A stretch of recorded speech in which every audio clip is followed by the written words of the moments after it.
Away. Hey, Master Gardener trainees.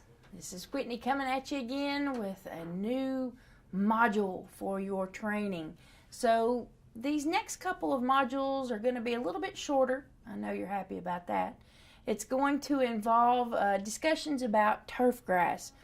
Before I do that, though, I want to take a minute just to thank Mike Legg from Library Services for helping us put together our green screen that you see behind me in the filming. Taking days to help me work on a variety of things. So thanks out to Mike Legg for doing that. So let's get over here and talk about turfgrass identification then. So we've got in this particular module a couple of different objectives that I want you to pay attention to. Now when it comes to turfgrass diseases and all that kind of stuff, hold on to all those kind of concepts until we get over into plant pathology modules. And we'll talk about things like take-all root rot and large patch. There's really only a handful of diseases that you really need to be paying attention for with homeowners. Same thing goes with a couple of the different insects. What it comes down to, though, is being able to ensure that you can identify the turf grasses that you might be working with. There are only really 4 in our particular area, 2 that are exceptionally common that you're going to get questions about from the general public.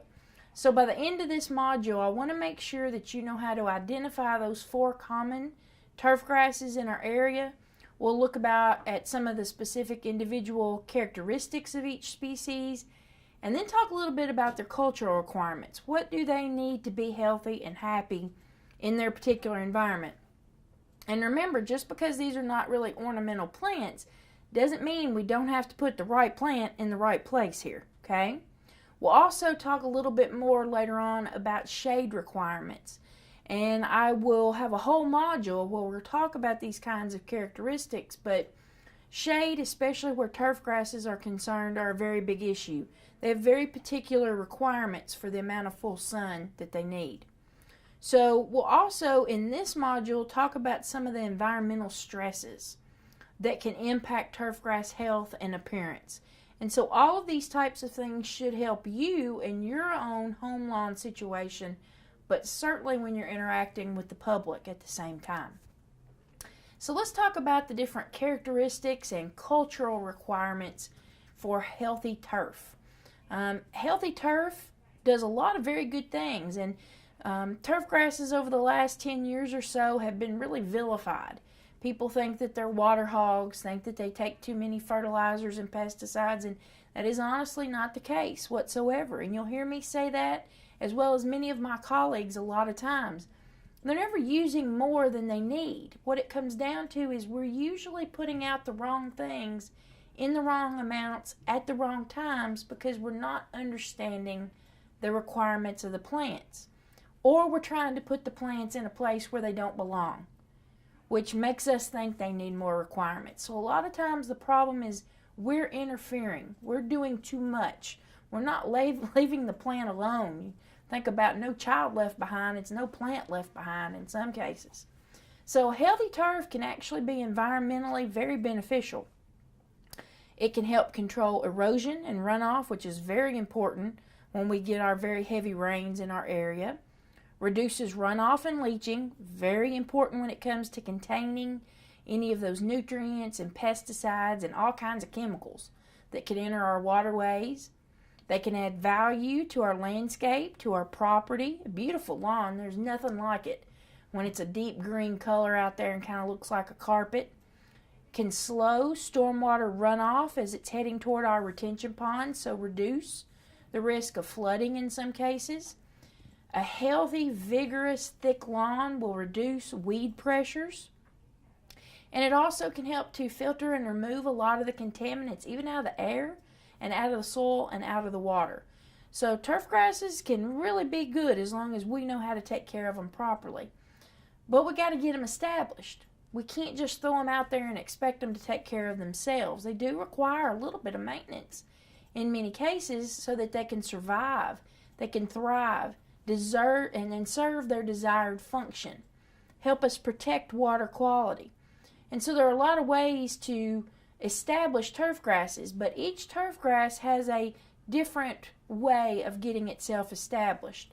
Some we can establish by sod, some by seed, some by sprigs, some by plugs. Some can take pretty much any of those options and we can get them established. Others are specific to one particular type of option. So there's a lot of situations and a lot of reasons why we'd use a particular turf grass over another and a particular establishment method over another. Really what I want to drive home here in this little part of our discussion is the fact that we want to try to establish our turf grasses at the right time of the year. We have very distinct wet and dry seasons in Florida. So think to yourself just for a second, would it make sense to try to establish a turf grass that's going to be stressing whenever it's put out, whether it's by seed, sprig, sod, plug, doesn't matter. It's going to stress. And it's going to be going through a lot of trauma when we're first trying to establish it. Would it make sense to try to put it out in the dry season or the wet season? Hopefully you chose the wet season. So we're looking at late May, early June as being the time when that faucet kind of turns on and we're getting lots of good rainfall. Hopefully every day, if not every other day, to help us get these turf grasses established. Trying to do this in the dry season is obviously not going to be a very good time to establish our turf grasses. So that right there is one of the first big mistakes that we see from time to time. Probably the most common and frequently observed turf grass in Central Florida is St. Augustine grass. Very widely used, very widely adapted, relatively good shade tolerance. Again, good is a very relative term here. I didn't say it's resistant to shade. St. Augustine grass, at its minimum, has to have 6 hours at the least of full sun, midday, hot day sun. 8 hours is going to be much better. 6 hours, it gets by. 8 hours, it can thrive. So when you are out here selecting these sod and it says it's got good shade tolerance or excellent shade tolerance, that's relative compared to shade plants, okay? These are not shade-loving plants, even though we try to force them into those environments from time to time. It's got relatively good salt tolerance. Now this is important from a coastal standpoint, but also if you're using reclaimed water for irrigation. Reclaimed water has a fairly good amount of salt in it. So St. Augustine grass is very tolerant of that. It's tolerant of a wide range of pH ranges in the soil, which is good because the nutrients are less likely to be locked away compared to some of the other turf grasses. It can establish itself very quickly. If it's done right, within 30 days, you can have a healthy, happy lawn. Especially if we establish it during long days with high temperatures where we're getting lots and lots of good rain. It grows very, very quickly when it's happy, okay? St. Augustine grass, we know from the research, has an optimal mowing height of 3.5 to 4 inches. Anything below 3.5 to 4 inches and it's going to stress that turf out. And it's not going to do nearly as well. There are a couple of dwarf cultivars that are out there like Seville that can withstand 2 to 2.5 inches. But the most common cultivar, Floritam, mow it up around 4 inches high. It's going to be a lot happier and stress a lot less, requiring a lot less water at the same time. It's a very dense, kind of blue-green color sometimes, wide, kind of coarse blades with very blunt tips on the ends. Prominent internodes or distant, or the points, the growing points where you see blades growing out of the stolons. We can establish it very easily from sod, sometimes plugs, but it's much more efficient through sod.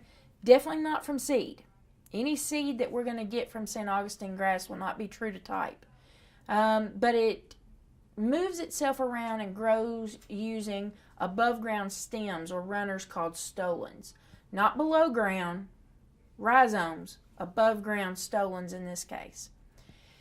When we do find ourselves in drought, when we find ourselves in the dry season, it does generally need some supplemental irrigation to do well. One of the drawbacks is that it does have fairly poor wear tolerance. It doesn't like to be driven on. It doesn't like to be walked on a whole lot. Definitely doesn't like the dogs running around scratching on it or the kids playing on it. If we're putting out too much nitrogen and too much water, which is a common practice unfortunately, it will accumulate thatch. Now remember, thatch is not an accumulation of grass clippings. Those decompose very quickly and are actually the equivalent, if you leave your grass clippings, of 1 nitrogen fertilization a year. Thatch is an accumulation of those stolons that are dead and dying. That limits the amount of water and nutrients and oxygen that can get to the root zone. So because it is predisposed to thatch, sometimes we have to tear that thatch out, called verticutting or raking it severely to remove a lot of that thatch. So it can get thatchy, and that can be a problem. On the insect side of things, chinch bugs are going to be the #1 problem that we see with St. Augustine grass. That can be a pretty big issue in some cases. Diseases, certainly when we're overwatering and over fertilization with nitrogen, not only chinch bugs, but diseases like take-all root rot, large patch, maybe a little gray leaf spot and some rust. It's generally not that big of an issue, but take-all root rot can be a problem in our St. Augustine grass, but it's manageable and it's preventable at the same time. The last big real drawback I will say to St. Augustine grass use is because we just don't have any herbicides that are selective for use on St. Augustine grass.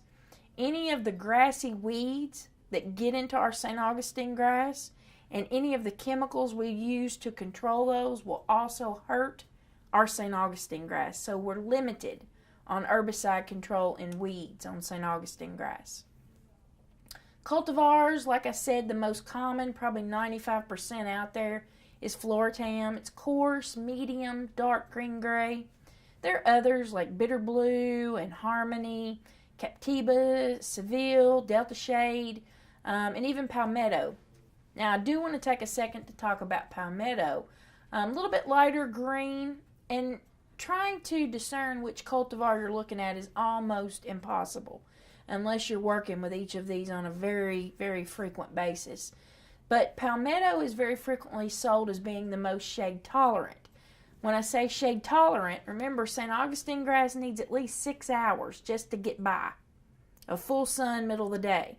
Palmetto, we can push it down around 5 to 5.5 hours, maybe. Okay? So shade tolerance, again, relative term there. And as you can see here, it's got those coarse, thick blades to it. It's really pretty. It gives you that old world Florida appeal to it, and folks tend to really, really like it. When it's not growing very vigorously, though, it can leave some bare spots, predisposing definitely to some weedy problems from time to time. Hard to tell the difference between any of our classic types of St. Augustine grass compared to some of the dwarfs like Seville, but there is a little bit of distance difference between the internodes, but not usually enough to make much of a difference. And here you can see the very typical runners across the surface spreading itself around through stolons.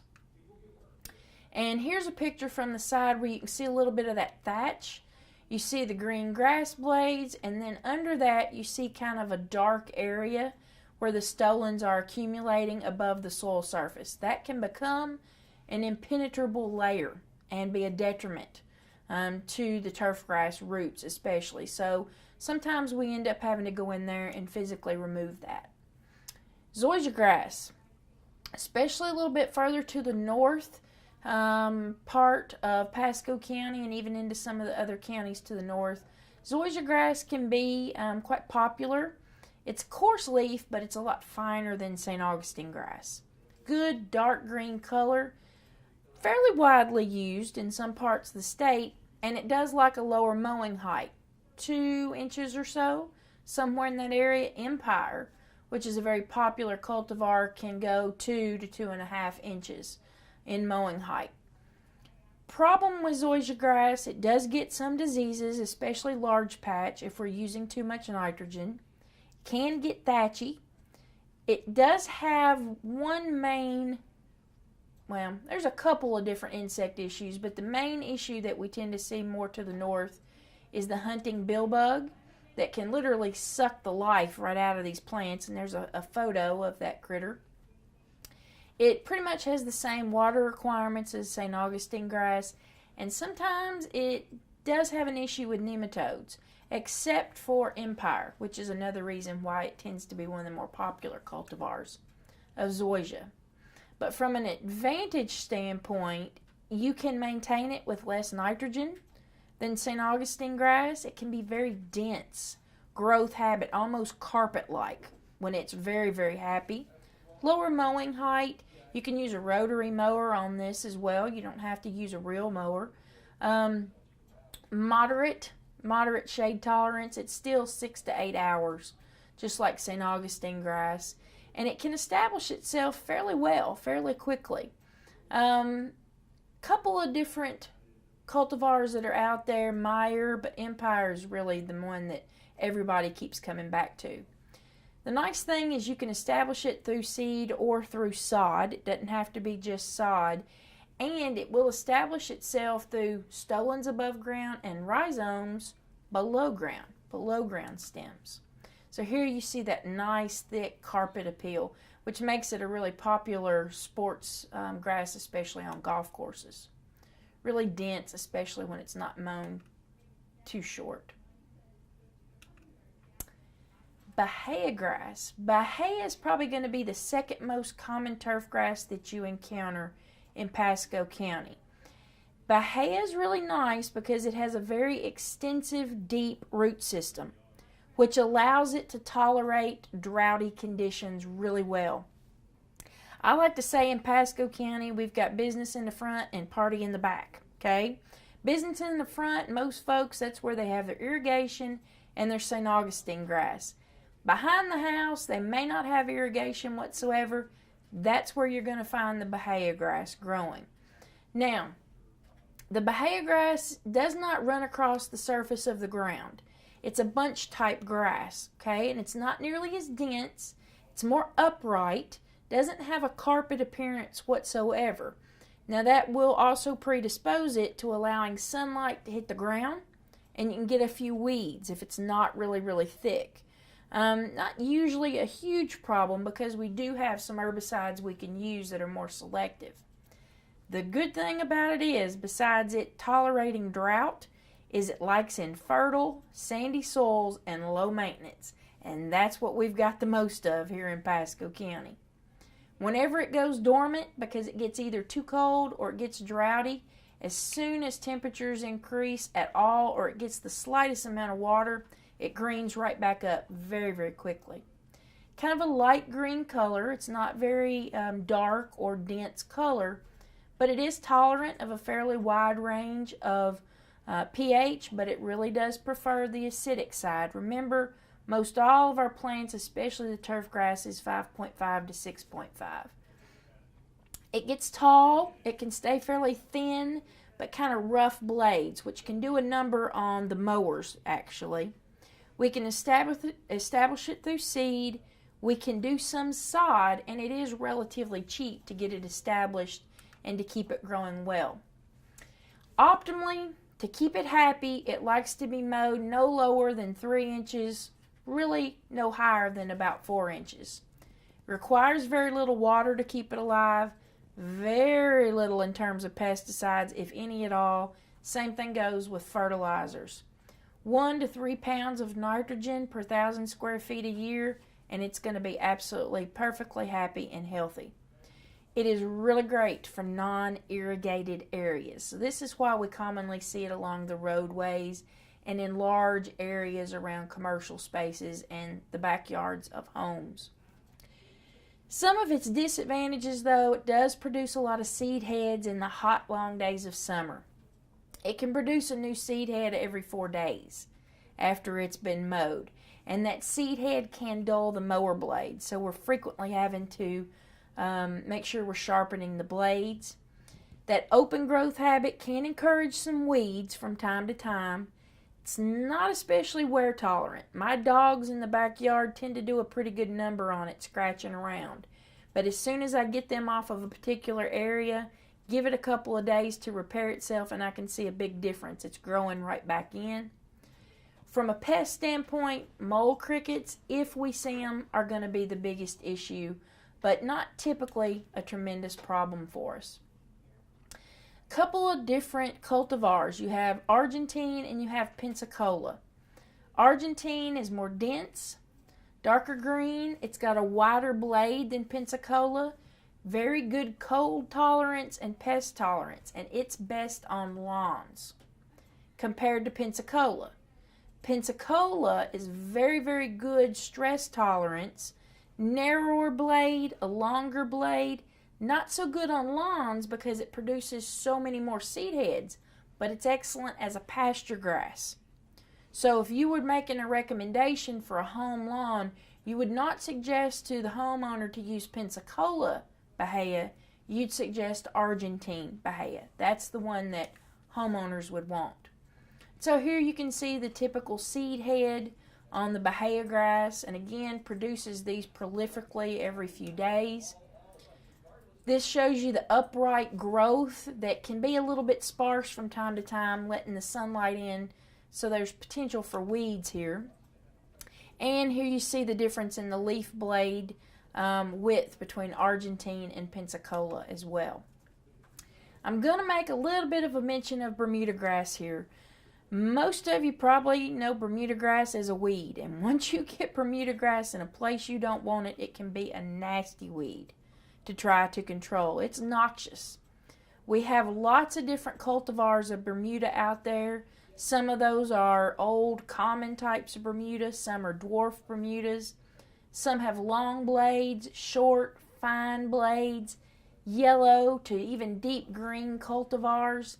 Certainly they all have vigorous growth. They can be sparse all the way to a very dense turf. Excellent when it comes to wear tolerance, drought tolerance, salt tolerance. It can certainly outcompete any other type of plant out there, but it is not very cold tolerant. It will go dormant. As soon as those day lengths drop below 8 hours in the fall, it's going to go dormant, turn brown on you immediately. Very aggressive to move itself around through stolons and through rhizomes below ground. So this is what makes it so very difficult to get rid of when it's somewhere you don't want it to be. Seed, sod, sprigging, plugs, we can establish it pretty much any way you could imagine. So there are many, many cultivars, a lot of really good hybrids that are out there if you want to utilize it, but it does require more nitrogen to keep it going. But if you find yourself wanting a fairly highly manicured lawn, or you want to have use of these in sports fields, Bermuda grass is usually the grass of choice. So here's the typical seed head on Bermuda grass. Everybody's probably pretty familiar with its growth habit, and it moves itself around very, very quickly, above and below ground. From a cultural standpoint, remember our discussion about shade tolerance. It's a relative term. Turf grasses are not really shade loving at all. St. Augustine grass can withstand more than most, but still 6 to 8 hours of full sunlight.